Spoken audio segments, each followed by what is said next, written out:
想去追寻，然后去提醒自己，鞭策自己的图书馆，要朝这方面去经营。然后你可以看得出来，这里面都是讲 reader， 至少3个句讲 reader， 所以读者至上。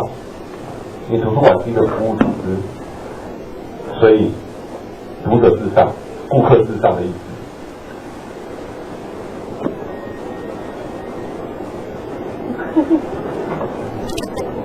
对啊，我修养很好。然后你如果真的那个有急事可以就是自己这个悄悄的走出去接电话没关系。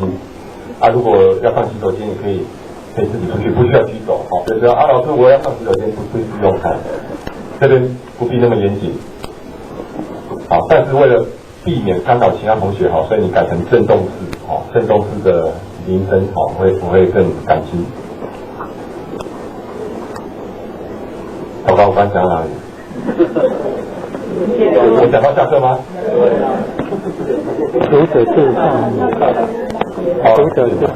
但我要把这讲完，还有一个做完，变成说这个结论里面还有一点忘记了。读者至上。对，因为这边讲到 reader， 所以这边。